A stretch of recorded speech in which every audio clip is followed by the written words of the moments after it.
ఎప్పుడు కూడా ఎప్పుడు మా కార్యకర్తల కోసం ఏ ఇబ్బంది ఉన్నా మీరు రావాల్సిందే మేము కోరుతా ఉన్నామన్నా. ఎందుకంటే మన అధికారులు లేవు కాబట్టి పద్ధతులు కూడా చాలా మంది కొద్దిగా లోకల్ గా ఎమ్మెల్యే వాళ్ళు కొద్దిగా ఇబ్బంది పెడతావు కార్యకర్తలను.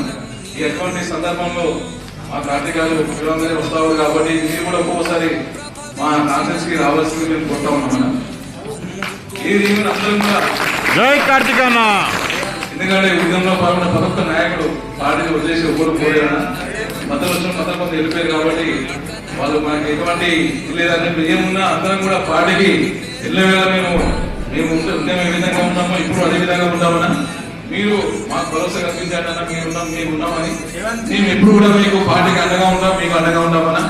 మాకు ఎమ్మెల్యేగా మేము కార్తీక చూసుకోవాలని చెప్పి మా ఇక్కడ ఉన్నటువంటి ప్రతి ఒక్క నాయకుడికి కోరిక.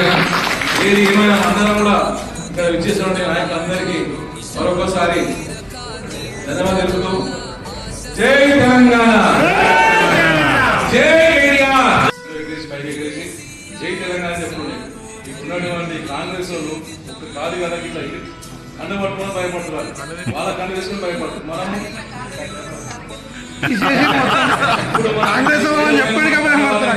కాదు కదా మెడలు వేసుకొని ఇప్పుడు కూడా కళ్ళు ఎగరేస్తున్నాం.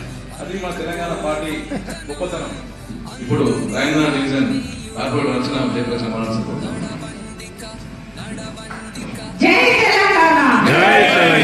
అందరికీ నమస్కారం.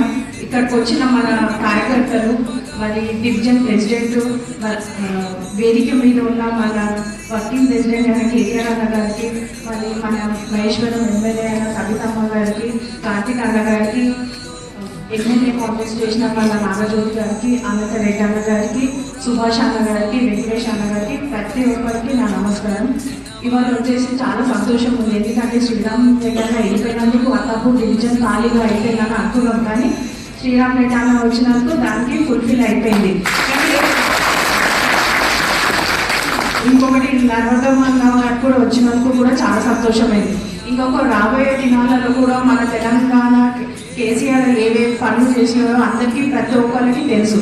ఇప్పుడు మనం బంగారు తెలంగాణ చేసి ఒక మానవుడి చెట్ల ఇచ్చినట్టు అయిపోయింది. ఎందుకంటే మనం 2023 దాకా ఎంత అంటే మనం నిద్ర పోయింది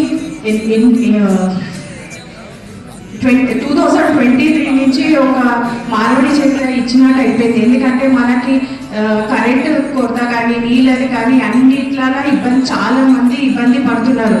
మా డివిజన్లో నేను ఎప్పుడు కేటీఆర్